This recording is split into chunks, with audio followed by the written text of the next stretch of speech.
Hello everyone, it's Shel C from Paper Octio Studio, and today I just have a quick project that I decided to film because I said I would make something red and green for Christmas, and so this is my red and green contribution.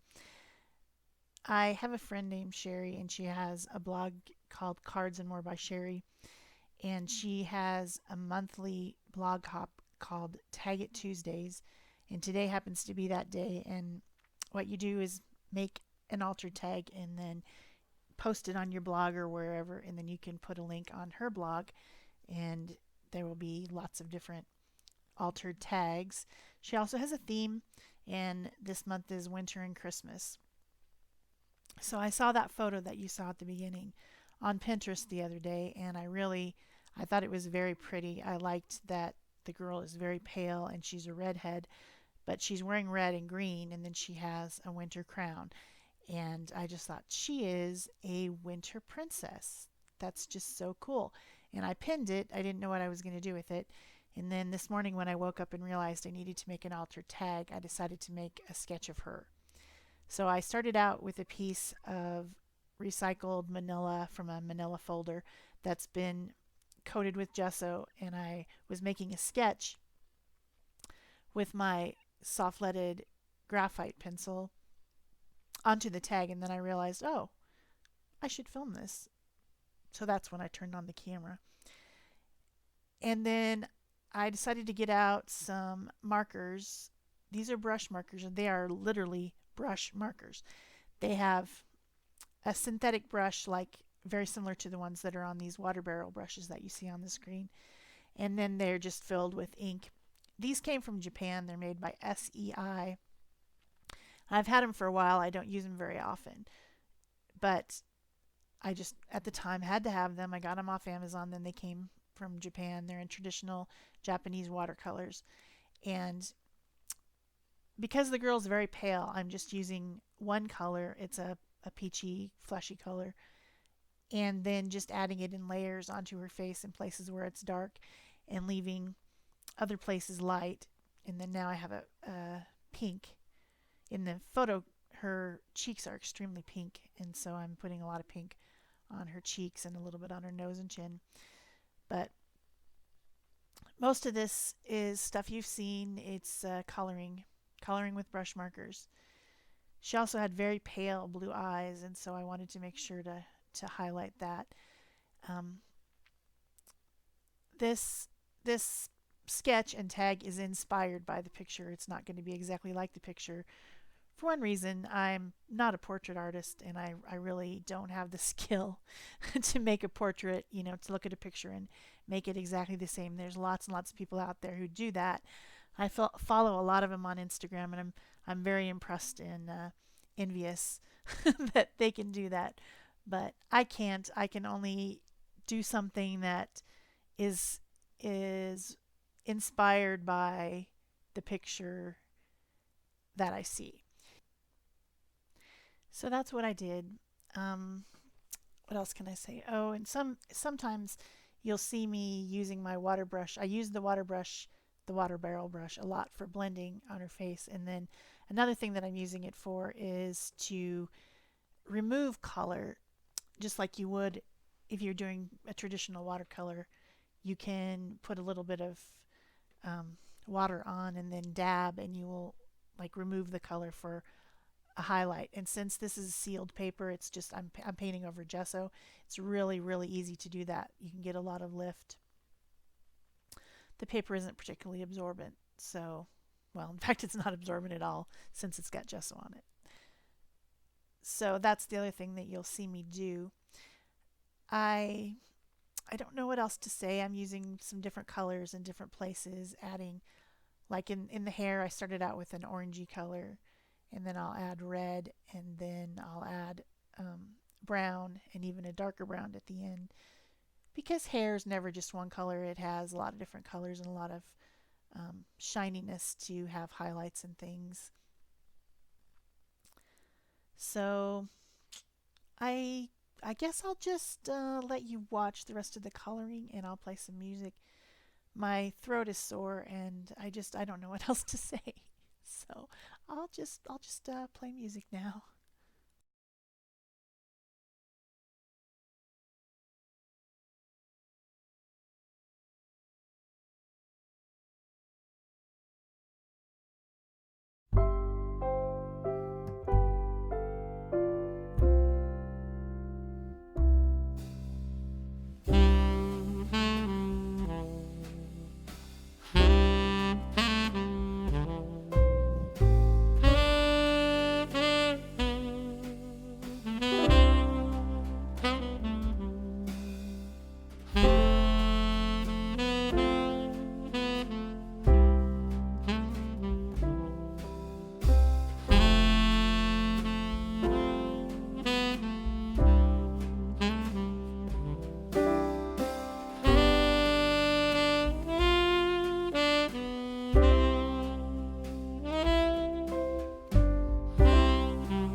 table salt, and it works really good in watercolors to make kind of a, I don't know what you call it, kind of a, the salt absorbs the water and absorbs the pigment and then makes little like bursts of color. So that's the reason that I put it on there. That ink and water up at the top there in the sky was very wet. And then I dried it and am brushing off the salt, which is now all over my desk. it's, it's all, I can feel it under my arm there. It's like, oh, I made a salty desk.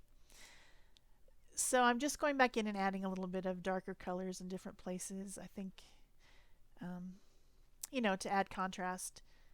Her hair is kind of blending right into her little jacket or whatever it is, and it's bothering me, so I was putting a little bit of darker color into the hair so that I could make the ends of her pigtails stand out a little bit more.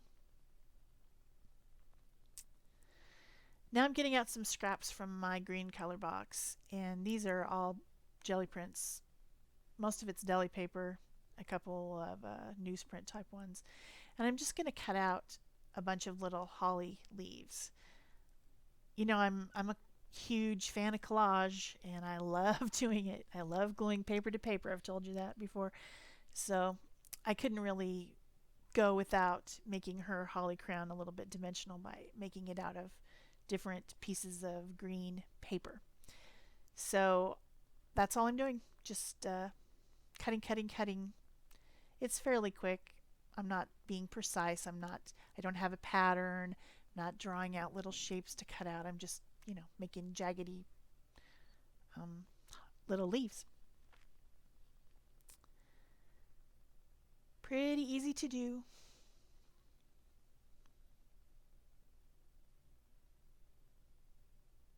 I like the variation of painted papers and printed papers because they have a lot of different layers of color on them, and so it's darker and lighter, and it's an easy way to build up a dimensional looking, even if it's not actually dimensional. It's a little bit dimensional, but it's not hugely sticking out.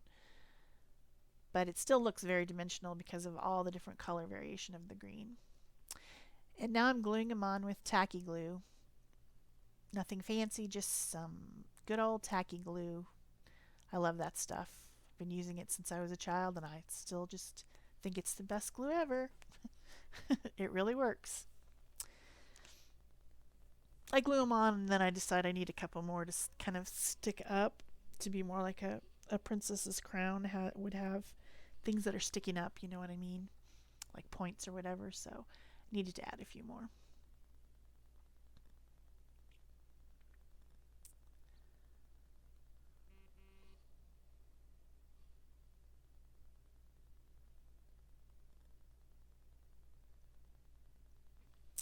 So now that that's done, I'm going to add some berries. Gotta have some holly berries. This is a heavy body acrylic.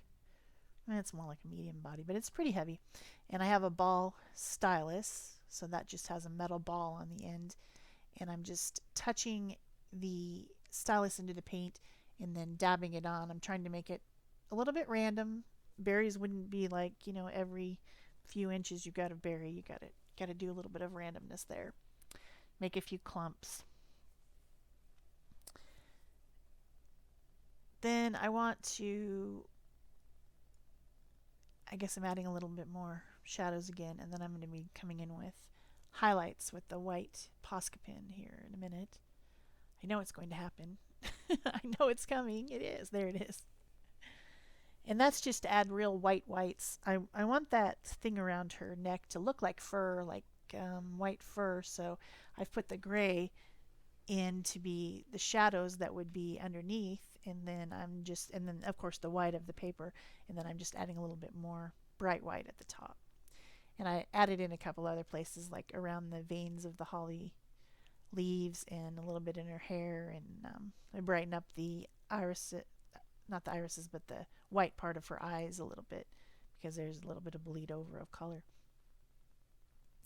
And then I say, hey, I didn't color her eyebrows. Whoops. Fix that. Then I'm going around the outside edge a little bit more with that blue to add a little bit more depth. And blending it. I'm almost done.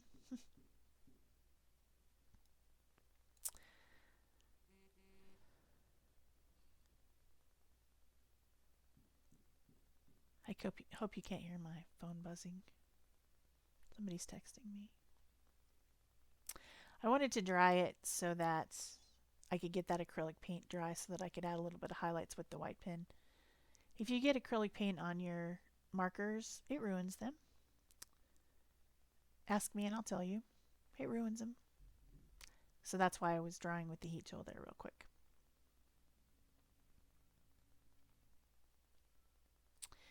And then I'm looking for some layering paper. This is just cardstock. It happens to be from Stampin' Up. And I'm looking for a red. That one's too dark, so I come up with a different one. Because this is red and green. This is the traditional Christmas colors. All month long I've been making everything teal and purple and all the other non-traditional Christmas colors. So this is the traditional. So I cut those down on my guillotine cutter. You didn't see me do that, obviously, since it's behind where the camera is, behind my desk. And I'm just gluing those 2 layers on.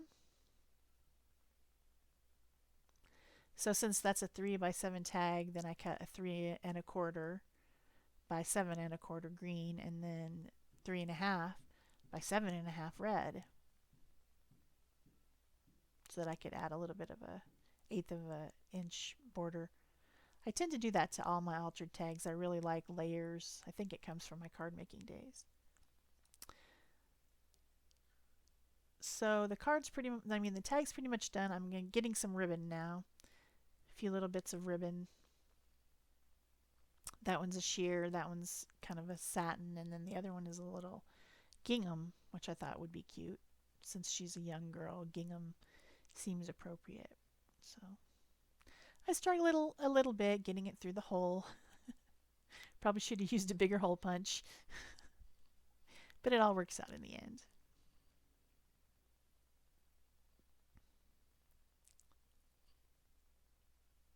So I'm just tying them in a simple overhand one time. I'm not even making a knot. Just to make it pretty at the top. Little pretty little ribbons. And then the very last thing I do is add a little bit of sparkle with some Stickles glitter glue. And I'm just putting it on the berries and a little bit in her eye and on her lip, and then around the sky like it's snowing a little bit. And that will catch the light. So I like that. Here's your close-ups. And that's my project for today. I hope you enjoyed it. Thanks. Bye-bye.